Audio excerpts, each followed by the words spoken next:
Hello, everybody. This is Suneve, and I'm coming back to you with Experiment, a Jeff the Killer X Reader by The Perfect Blur. I'm not gonna lie to you, I have recorded myself like 5 or 6 times trying to do a Jeff voice or an attempted voice that I think would suit Jeff. And I'm not good at doing like male voices. Like I'm good at doing like female voices or like high pitched voices, and I have been trying to train my throat to be able to go to lower octaves. Because like naturally my voice is already kind of like here. Like it's existing in this tone, but I'm trying so hard. And I keep laughing at myself because I think it sounds ridiculous. But anyways, I'll stop rambling. Let me know if you guys think it's cringy or anything, because like I literally I think it's just because I'm not used to it. But let's get started. It's chapter 5, and it starts on Jeff's POV, so this is gonna be interesting. Finally arrive back to the mansion, slamming the door in anger. Everyone stares in confusion to the fact that not only did I arrive back early, but also the fact I was covered in mud. Jeff, what are you doing back? I thought your mission was going to take a while, Sadie asks. She was always the type to question everything. Scoffing, rolling my eyes, I drag my feet as I head towards the kitchen table, slumping down in a chair, taking my knife out of my pocket and smoothing the blade. Some idiot ran right into me in the forest, to which then they tried to feel my face. I growl angrily as I hear a familiar laughter at the back of the room. Ben walking in, sitting in the chair opposite me. They they tried to feel your face. Usually they run away screaming. He laughs, causing a few more chuckles from the others. I quickly stand in my chair, flying back as I point my blade to Ben's throat. Causing him to raise his hands in a false surrender, the room fell silent. As I was saying, they threw me off my game, so I returned. I snarled before leaning back and stepping away from the table, resting my back against the wall as I stare down at my fallen wooden chair. What do they look like? A voice asked, which happened to belong to Eyeless Jack, otherwise known as EJ, for the main reason there is more than one Jack living here. I don't know, I didn't see their face. I shrugged, scratching my head with the tip of my knife, trying to think back. They had some sort of a hospital gown on, and it looked like they used part of it for a mask. But there was something really funny. The fool, when we fell, they landed on the sharp ass twig right through the thigh. Bleeding like hell, they just grab it and rip it out before running away. Not even a single cry. The ruined the fun, but they ran in a different direction to where I was heading, so I don't know where they. Suddenly, the doors swing open, and the person I was talking about barged in. Reader's POV. It seemed like I had been running for ages. The forest was so big and so intimidating, so easy to get lost, especially with the heavy fog surrounding every direction. It also didn't help that I had a massive hole in my thigh. It didn't hurt, but I was losing a lot of blood, which wasn't ideal. Although my luck seemed to be turning as I continued forward, a building came into view. A cabin? Maybe a house? It was neither. It was a huge, dark, and well hidden mansion. Crows cawing and shrieking around it, flapping their wings endlessly around its roof. Please, please be empty. Testing my luck one more time, I make a run for the door, grabbing the handle, turning it, and shoving the door open, running aside before spinning around and slamming it shut with both of my hands. Panting roughly, I was so out of breath it was unreal. Taking a few steps back, I turned around only to instantly freeze. The room was full of people, all staring at me, each and every one of them holding some sort of weapon. Oh, fuck.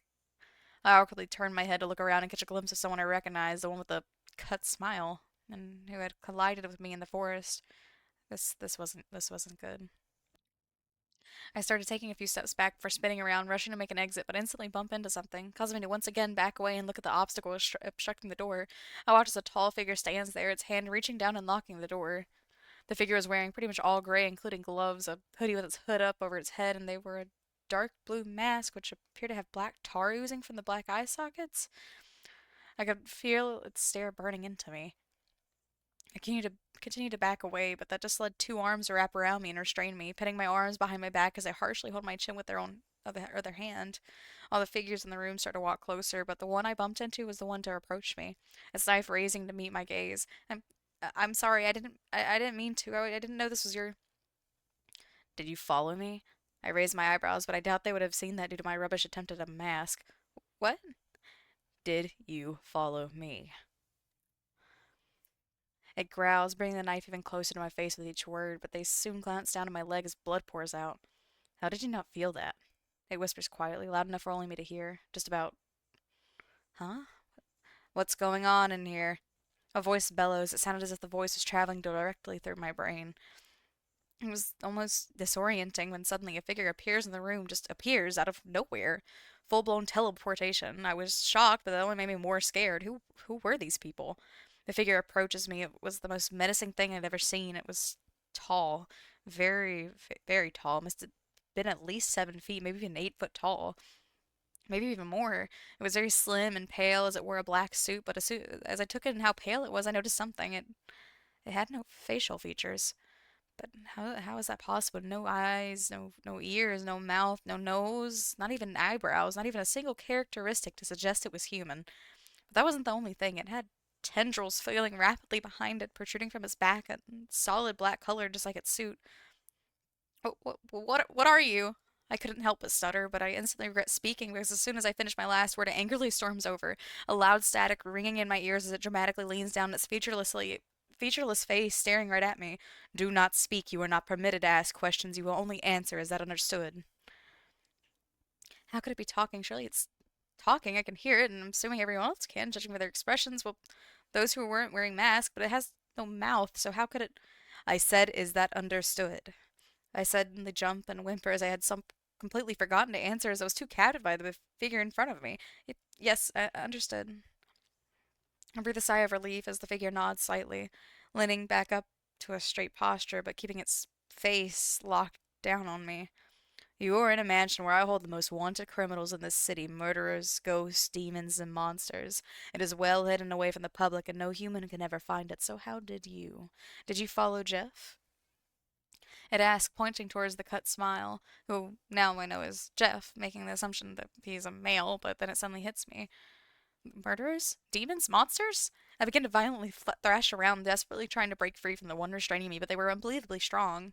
Please, please don't hurt me. I didn't follow anyone. I found this place on my own. Please, please let me go. I won't tell anyone. I was interrupted by the low and deep chuckle of the tall figure, the sound vibrating through my eardrums. You cannot leave. There is no leaving. You found this place. We can't trust you to run off and tell of us. Though no one would believe you, no, you shall stay here. You can act as the maid of the mansion, cater anyone to their needs. Punishments will be given if you misbehave. With that, the tall figure begins to walk away, and I begin to panic. No, no, please. Jack, fix her leg. Jeff, find her a uniform. Jack? Who is Jack, and how did it know my gender? I was so confused, but I didn't have time to think it over as the blue masked man known as Jack storms over to me, grabbing my arm and dragging me away. Chapter 6. I continue to stumble over my own feet as I'm harshly dragged through the halls by the one known as Jack, wearing the blue mask. I would have asked him to slow down, but whenever I even attempted to talk, he would let out a spine-chilling growl, so I decided to keep quiet. Finally, however, we came to a stop in front of a brown door. It seemed similar to all the others. He opens it and forced me inside, slamming the door and locking it from the outside, leaving me alone. I appeared to be in some kind of wet room. There was no sink, no toilet, no bath, just a drain in the dip center of the floor as one overhead shower hung down, where the light would be. Instead, smaller lights covered the walls, bright enough to make it easy to see, though. As I took in the room around me, processing its use, I suddenly jump as the door is unlocked and opened. Jack steps in, slamming the door and locking it. Why did he lock it? He held in his hand some sort of medical kit and operation equipment. He points to the floor by the drain and clicks his fingers. Sit. I thought it would be best not to piss him off, so I obey and sit on the floor, extending my leg for him to mend. I would have done this in my operating room, would have been easier, but I would have forgotten I was helping you and I would have killed you. My heart sunk into my gut and a lump clogged my throat as I gulped at his words. He really is dangerous. I could tell even just by the tone of his voice. It was right about what it said. You guys are murderers. He is not an it. His name is Slenderman. Slender for us. You should address him as such. He snapped. I couldn't help lean away. I was really intimidated by him, but I couldn't let my fears show if I were really to be working here as a bloody maid. I watched as Jack kneels down, unpacking his items and beginning to disinfect my wound. Right. Sorry, Jack. It's EJ. Huh? I was confused. Did he correct me on his name? But I was sure that Sunder had addressed him as Jack. But Sunder called. I said it's EJ. There's more than one Jack in this place, and I suggest you learn which is who. I remained silent. I could clearly tell in his voice that he was becoming agitated, and the fact that he was surrounded by medical tools with sharp blades, I didn't want to do anything wrong. I watch EJ tilting his head as he puts the disinfectant on my wound, but he scoffs and lifts his head to look at me. You can't feel that? Most people would be screaming the strength of cleanser. He asked before pushing his finger in the hole of my thigh caused by the twig. It didn't hurt, of course, but I couldn't help but cringe and scratch my face like I had sucked on the lemon at the squelching sounds and sights of him pushing his finger deep into my wound. Why can't you feel that? He asked slowly and quietly, removing his finger and shaking his head before beginning to stitch my wound and wrapping a tight bandage around my thigh, cleaning up any of the dried or wet blood on my leg. Jack, I mean EJ, do you have any spare masks? I needed to find a new one. This fabric was not going to last forever. Why? His head snaps up and stares as I hold my hands around my head, holding the fabric down. The two holes I had made for my ears were already ripping. Please? He growled slowly, standing up and unlocking the door and walking out, taking his medical kit with him. I couldn't help but sigh. I guess that was his way of answering no. However, I was too quick to judge. EJ suddenly returns with a mask in his hand, standing over me, holding it down towards me. My hands slowly and shakily grab it, taking it softly. He turns almost instantly and leaves me alone. But I don't pay him no mind. Instead, I examine the mask. It was beautiful. It was perfect. I smoothly and softly traced my hands over its detail. I couldn't help but smile. It was a very faint shade of pink, almost white, but you could just about see the pink shade when it's tilted in the light. Anywhere else it appeared white.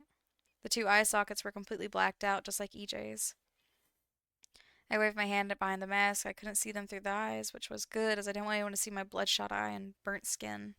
Even if it was just the left side. There was no mouth or nose holes, but as I removed my fabric mask and placed this new one over my face, it was easily breathable. I fold my fabric mask into a ball and throw it in the bin. No sink, bath, toilet, but there's a bin.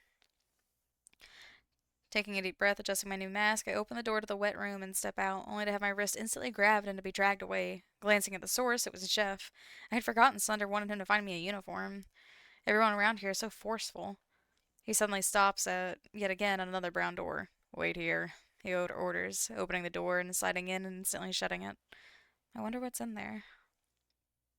I didn't have long to think about it as Jeff quickly returns with a set of clothes. The black t-shirt, white shirt, and black bow tie is your everyday uniform. The black trousers are for if your skirt is too dirty.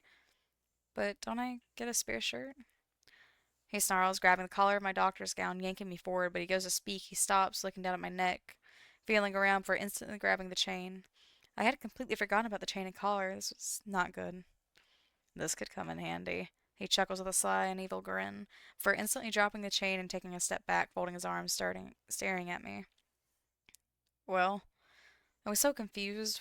What was he waiting for? But once I followed his fixed gaze, I realized he was waiting for me to change to my maid uniform. I can't change here. I need privacy. He rolls his eyes, turning around to face the other direction. That's not what I meant. He groans angrily, turning back around and grabbing my chain, walking away in the other direction, pulling me along with him until he reaches, you guessed it, another brown door. I'm so gonna get lost here. He opens it and shoves me inside, shutting the door. Feeling around for some kind of switch, I finally found one, but once the room lights up, I couldn't help but sigh. It was in a closet, full of mops, buckets, sponges, and etc. How humiliating. I rushed to get changed into my shirt, and bow tie, Jeff banging on the door as he grew impatient. Once changed, I open the door and step out. Jeff turns to look at me, his gaze completely fixed as he remains silent, but he soon shakes his head, scrunching his face with anger before storming off. Wait, what about my trousers? I sigh. I wasn't shown a room that I would be sleeping in, so I just decided to fold my trousers and keep them neatly in the closet on an empty shelf. That is the end of those two chapters. I am so sorry if that sounded horrible. I need to get used to doing voices. Definitely interesting. Just a little aggressive, which is to be expected because he's a murderer. Um, EJ is definitely different, a little bit different from like the previous, like the other EJ story, which obviously because he's not the main love interest. But, I don't know. I don't know how I feel about it. I don't know. I like it, and it's like, hey, what's gonna happen, and why is she not feeling pain? Is she becoming immortal, or is it just because her nerve endings are damaged from being electrocuted? We don't know, but I guess we'll figure that out in the next chapters to come, hopefully. But aside that fact, I hope you guys enjoy this. I really do hope that it sounds okay. And again, I am so sorry if because I know in the other episode I mispronounced a word. But that's okay. But you guys have a wonderful day, and I will see you guys in the next videos, and you guys have a absolutely terrific day. Bye bye.